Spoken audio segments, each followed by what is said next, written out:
Salam sejahtera Bapak Ibu serta saudara-saudari semua. Untuk mengawali renungan tentang firman Tuhan hari ini, mari kita bersatu di dalam doa.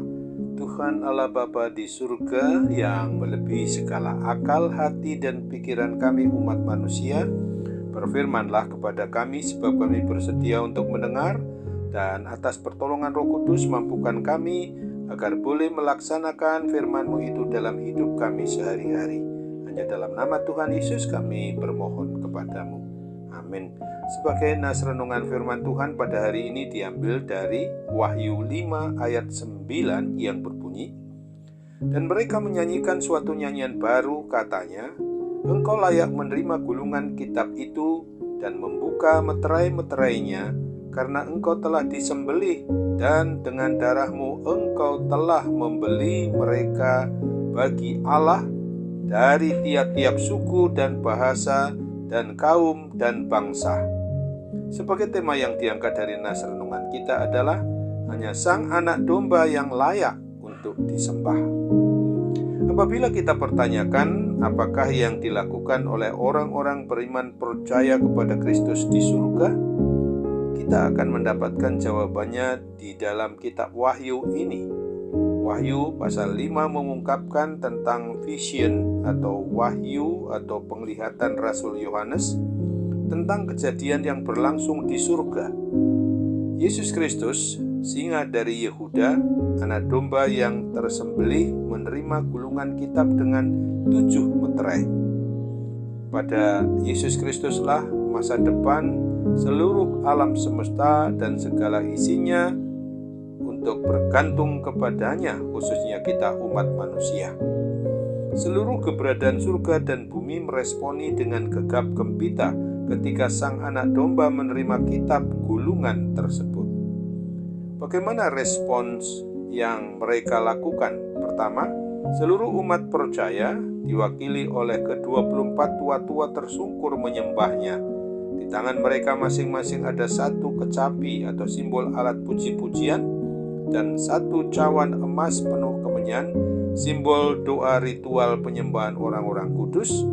Berarti ada dua hal yang dikerjakan atau dilakukan orang beriman percaya kepada Kristus di surga, yaitu berdoa dengan posisi menyembah, memuji, dan memuliakan Sang Anak Domba. Mereka berdoa agar segala keadilan ditegakkan bagi umat percaya. Mereka memuji kebesaran Sang Anak Domba dengan menyanyikan nyanyian baru. Ada nyanyian baru dalam surga, ada pengenalan yang lebih dalam dan dalam kesegaran akan kasih Kristus yang telah menebus umat manusia, sehingga orang beriman percaya kepadanya itu dari setiap etnis atau suku atau bangsa, kaum, dan bahasa, dan telah menjadikan mereka sebagai imam dan raja. Yang kedua, para malaikat pun turut memuji Sang Anak Domba bahwa dialah yang layak menerima segala kuasa, kekayaan, hikmat, kekuatan, hormat, kemuliaan, dan puji-pujian. Dan pada bagian akhir juga dicatat bahwa segala makhluk di segenap isi dunia ciptaan di surga, di bumi, dan di bawah bumi, di laut, memuji akan kemahabesarannya dengan nyanyian yang sama.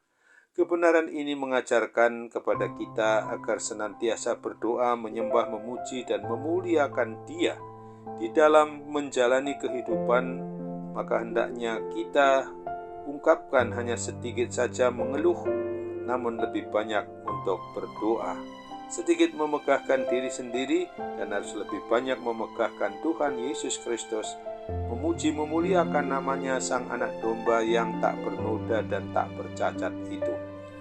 Kita hendaklah senantiasa harus rajin berdoa kepadanya, sebab melalui doa yang kita terus lakukan itu, hasilnya tidak akan pernah sia-sia. Sang Anak Domba akan selalu berkenan untuk mendengarkan dan menjawab setiap doa-doa kita. Kita juga harus senantiasa memuji memuliakan Yesus Kristus, karena Dia sajalah melalui kematiannya yang dilakukannya sekali untuk selama-lamanya itu, yang dapat menebus kita dari kuasa maut, kuasa kematian kekal, sehingga Dia sajalah yang memang layak untuk menerima segala bentuk penyembahan, pujian, dan pemuliaan dari seluruh umat manusia yang mau beriman, yang mau percaya hanya kepadanya. Oleh sebab itu ingatlah akan firman Tuhan yang ditulis pada 1 Petrus 1 ayat 18 dan ayat 19 ini. Sebab kamu tahu bahwa kamu telah ditebus dari cara hidupmu yang sia-sia yang kamu warisi dari nenek moyangmu itu, bukan dengan barang yang fana, bukan pula dengan perak atau emas, melainkan dengan darah yang mahal, yaitu darah Kristus, yang sama seperti darah anak domba yang tak bernoda dan tak bercacat. Amin. Mari kita kembali bersatu dalam doa. Tuhan Bapa di surga, terima kasih untuk firman Tuhan yang mengingatkan kami pada firman-Mu hari ini, bahwa hanya Sang Anak Domba yang layak untuk disembah, untuk dipuji dan dimuliakan, yaitu Tuhan Yesus Kristus saja.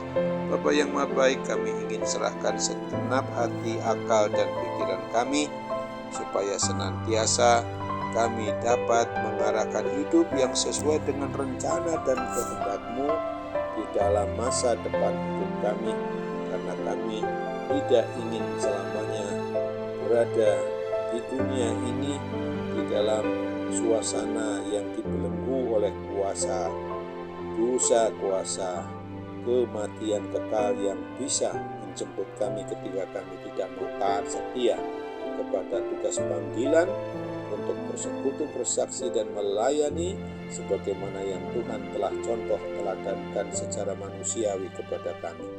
Maka ketika kami dalam pergumulan menghadapi kuasa sakit penyakit apapun juga, kami percaya bahwa Tuhan akan memberi kepulihan dan kesembuhan dari kuasa sakit penyakit, baik itu yang bersifat jasmani, terlebih dalam penyakit-penyakit rohani kami. Sambut apalah permohonan kami, Tuhan pasti mendengarkan, Tuhan melengkapi, Tuhan menyempurnakan, Tuhan Yesus pasti juga akan mengabulkan sesuai dengan kehendak-Mu, karena kami bermohon dalam nama Tuhan Yesus. Amin.